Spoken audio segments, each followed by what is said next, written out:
Selamat pagi dan salam sejahtera untuk kita semua. Kami dari kelompok 3 ingin mempresentasikan tugas akuntansi keuangan desa yang beranggotakan saya sendiri, Nova Rosalinda Simatupang, Marlina Oktavia Situmorang, Esther Trianti Pegultom, Andri Rahmadani Firmansyah, Andrianus Larosa, Suizan Aritonang, Bina Safira, Anggi Auliana Bila Khalid, dan Riana Sari Nasution dengan judul Pengelolaan Keuangan Desa. 1. Kekuasaan pengelolaan keuangan desa. Permendagri nomor 113 tahun 2014 menjelaskan bahwa kekuasaan pengelolaan keuangan desa berada di tangan kepala desa yang dibantu oleh pelaksana teknis pengelolaan keuangan desa atau PTPKD. Kepala desa adalah pemegang kekuasaan pengelolaan keuangan desa dan diwakili pemerintah desa dalam kepemilikan kekayaan milik desa yang dipisahkan. Oleh karena itu, kepala desa mempunyai kewenangan, yaitu A. Menetapkan kebijakan tentang pelaksana APBD desa, B. Menetapkan pelaksana teknis pengelola keuangan desa PTPKD, C. Menetapkan petugas yang menjelaskan pemungutan penerimaan desa, D. Menyetujui pengeluaran atas kegiatan yang ditetapkan dalam APBD desa. Perkenalkan, nama saya Marlina Oktavia Situmorang. Saya akan melanjutkan presentasi dari teman saya, Nova Rosalinda, yaitu unsur perangkat desa yang dimaksud terdiri dari A. Sekretaris desa. Sekretaris desa bertindak selaku koordinator pelaksana teknis pengelolaan keuangan desa yang mempunyai tugas 1. Menyusun dan melaksanakan kebijakan pengelolaan anggaran dan pendapatan dan belanja APBD desa. 2. Menyusun rancangan peraturan desa tentang APBD desa, perubahan APBD desa, dan pertanggungjawaban pelaksanaan APBD desa. 3. Melakukan pengendalian terhadap pelaksanaan kegiatan yang telah ditetapkan dalam APBD desa. Kemudian 4. Menyusun pelaporan dan pertanggungjawaban pelaksanaan APBD desa. 5. Melakukan verifikasi terhadap bukti-bukti penerimaan dan pengeluaran APBD desa. Kemudian ada B. Kepala seksi. Kepala seksi bertindak sebagai pelaksana kegiatan sebagai dengan bidangnya dengan tugas yaitu 1. Menyusun rencana pelaksanaan kegiatan yang menjadi tanggung jawabnya. 2. Melaksanakan kegiatan dan atau bersama lembaga kemasyarakatan desa yang telah ditetapkan di dalam APBD desa. Kemudian ada 3. Melakukan tindakan pengeluaran yang menyebabkan atas beban anggaran belanja kegiatan. 4. Mengendalikan pelaksanaan kegiatan. 5. Melaporkan perkembangan pelaksanaan kegiatan kepada kepala desa. Kemudian ada 6. Menyiapkan dokumen anggaran atas beban pengeluaran pelaksanaan kegiatan. Kemudian C. Bendahara.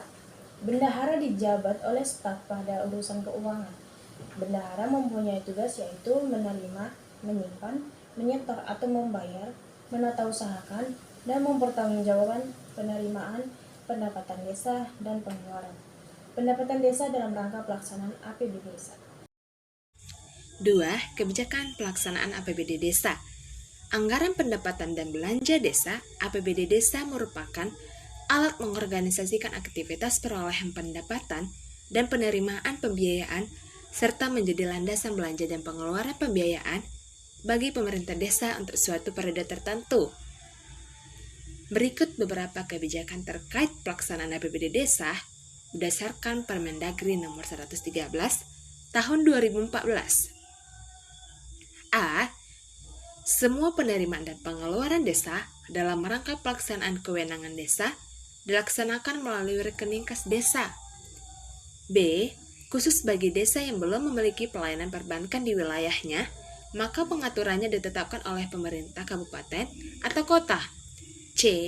Semua penerimaan dan pengeluaran desa harus didukung oleh bukti yang lengkap dan sah. D. Pemerintah desa dilarang melakukan pungutan sebagai penerimaan desa selain yang ditetapkan dalam peraturan desa. E.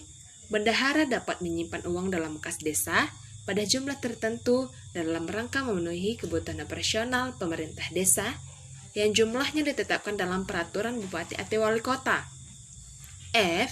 Bendahara desa sebagai wajib pungut pajak penghasilan PPH dan wajib pajak lainnya wajib menyetorkan seluruh penerimaan potongan dan pajak yang dipungutnya ke rekening kas negara sesuai dengan ketentuan peraturan perundang-undangan yang berlaku. G. Pengeluaran desa yang mengakibatkan beban APBD desa tidak dapat dilakukan sebelum rancangan peraturan desa tentang APBD desa ditetapkan menjadi peraturan desa.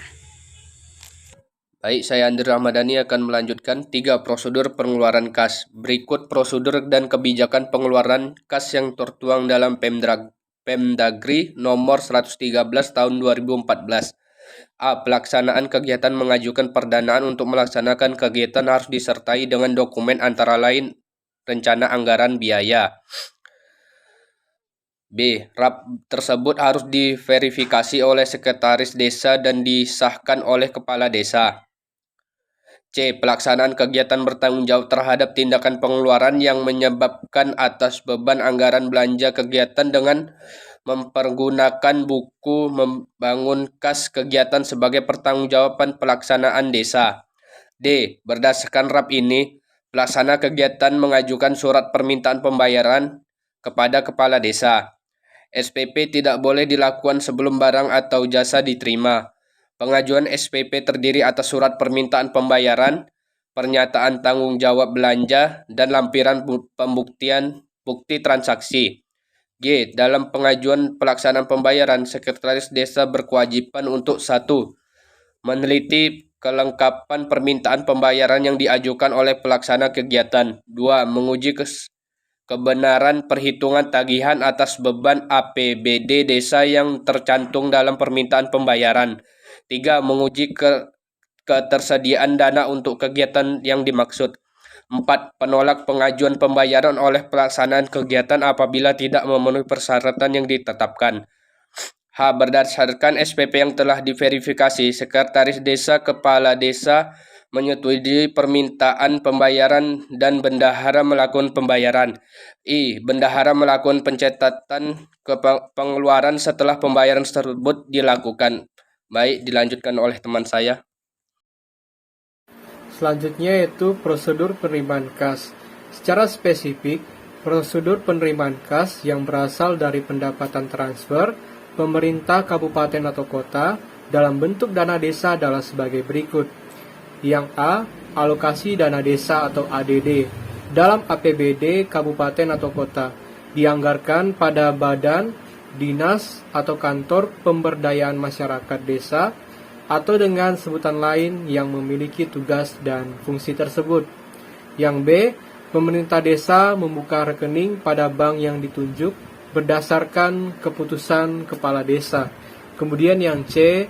Kepala desa mengajukan permohonan penyaluran ADD kepada bupati, dalam hal ini badan, dinas, atau kantor pemberdayaan masyarakat desa atau dengan sebutan lain di kabupaten melalui camat setelah dilakukan verifikasi oleh pendamping kecamatan.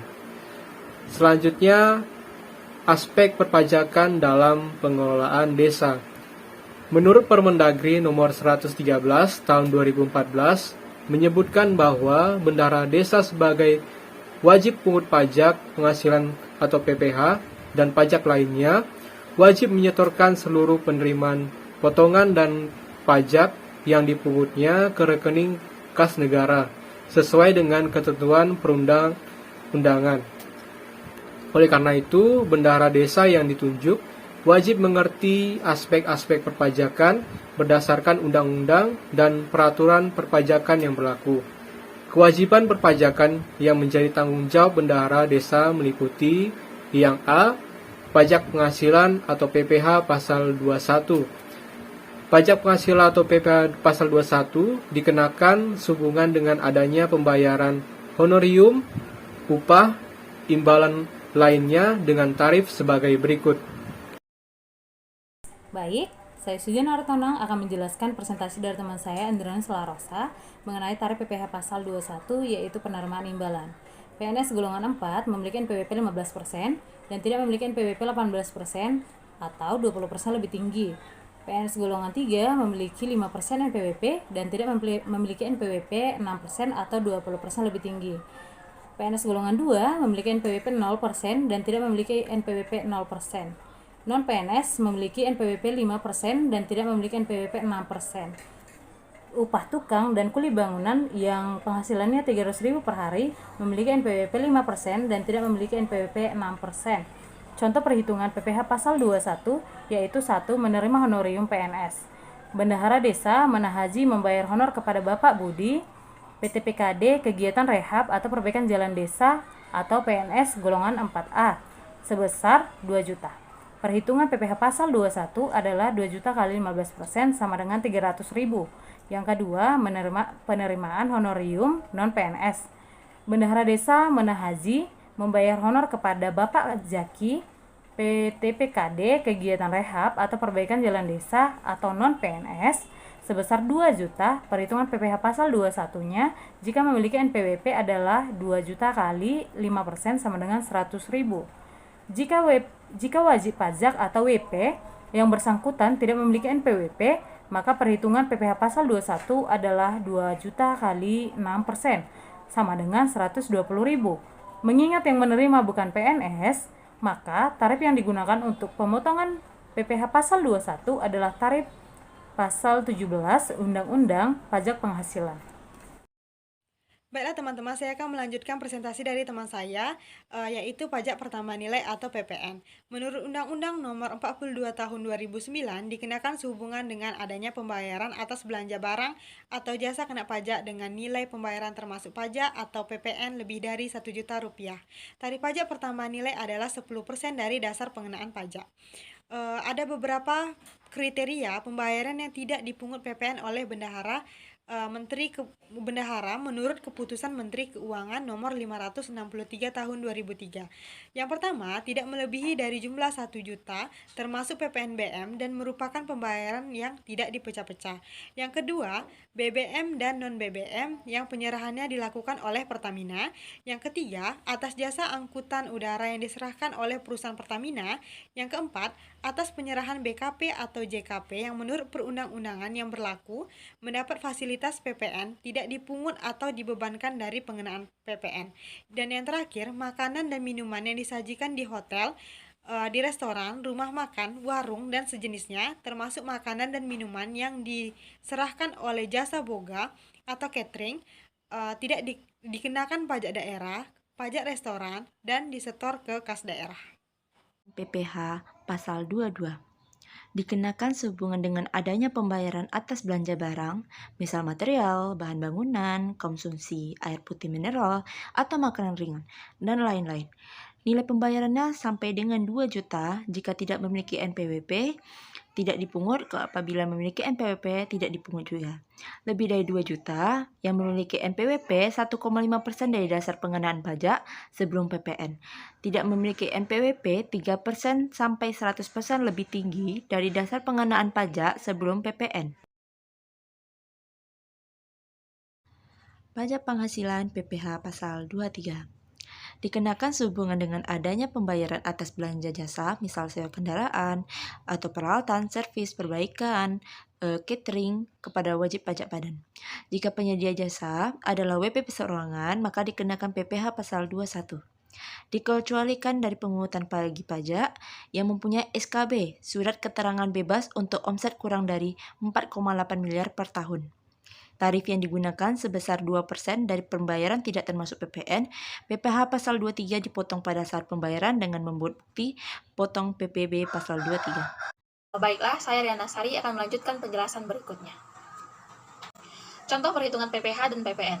Yang pertama, pembayaran sebesar 10 juta atau sebelum pajak ke Toko Jaya Abadi atas pembelian bahan material berupa piping sebanyak 200 meter persegi atau dengan harga per 1 meter perseginya 50.000. Untuk proyek pembangunan jalan desa, berikut perhitungannya. Harga piping 200 meter persegi dikali 50.000 sama dengan 10 juta. Pajak pertambahan nilai atau PPN 10% sama dengan 1 juta. PPh pasal 22 1,5% dikali 10 juta sama dengan 150. Jumlah dari keseluruhannya adalah 11.150.000. Uang yang diserahkan ke Toko Jaya Makmur sebesar 9.850.000 yang dihitung dari 10.150.000 jumlah SPJ belanja yang tertera dalam kwitansi dan dicatat sebagai pengeluaran adalah 11 juta. Jumlah yang dimaksud sebagai potongan pajak sebesar Rp1.150.000. Yang kedua, pembayaran sebesar Rp1.800.000 atau sebelum pajak ke Toko Jaya Abadi atas pembelian bahan material berupa semen sebanyak 30 sak untuk proyek renovasi kantor kepala desa. Berikut perhitungannya. Harga semen 30 sak dikali 60.000 sama dengan 1.800.000. Pajak pertambahan nilai atau PPN 10% sama dengan 180.000. PPh pasal 22 sama dengan 0. Jumlah dari keseluruhannya sebesar 1.980.000. Berikutnya yaitu bea materai. Bea materai adalah pajak yang dikenakan atas dokumen berupa kertas yang menurut Undang-Undang Bea Materai menjadi objek bea materai. Undang-Undang Nomor 13 Tahun 1985. Dokumen yang dikenakan bea materai antara lain adalah dokumen yang berbentuk surat yang memuat jumlah uang seperti kwitansi dan dokumen yang bersifat perdata seperti dokumen perjanjian pembangunan gedung kantor dengan pengusaha jasa konstruksi dan dokumen kontrak pengadaan jasa tenaga kebersihan. Sementara yang tidak dikenakan bea materai berdasarkan Undang-Undang Nomor 13 Tahun 1985 yaitu dokumen yang berupa 1. Surat penyimpanan barang, 2. konosemen, 3. Surat angkutan penumpang dan barang, 4. Keterangan pemindahan yang ditulis di atas dokumen, kelima, bukti untuk pengiriman dan penerimaan barang, keenam, surat pengiriman barang untuk dijual atas tanggung jawab pengirim, dan yang terakhir, surat-surat lain yang dapat disamakan dengan surat-surat di atas. Yang kedua, segala bentuk ijazah. Yang ketiga, tanda terima gaji, uang tunggu, pensiun, uang tunjangan, dan pembayaran lain yang ada kaitannya dengan hubungan kerja serta surat-surat yang diserahkan untuk mendapatkan pembayaran itu. Yang keempat, tanda bukti penerimaan uang negara dari kas negara, kas pemerintah yang daerah, dan bank. Yang kelima, kwitansi untuk semua jenis pajak dan untuk penerimaan lainnya dapat disamakan dengan itu dari kas negara, kas pemerintah daerah, dan bank. Yang keenam, tanda penerimaan uang yang dibuat untuk keperluan internal organisasi. Yang ketujuh, dokumen yang menyebutkan tabungan, pembayaran uang tabungan kepada penabung oleh bank, koperasi, dan badan-badan lain yang bergerak di bidang tersebut. Yang ke-8, surat gadai yang diberikan oleh perusahaan Jawa Pegadaian. Yang ke-9, tanda pegadaian keuntungan atau bunga dari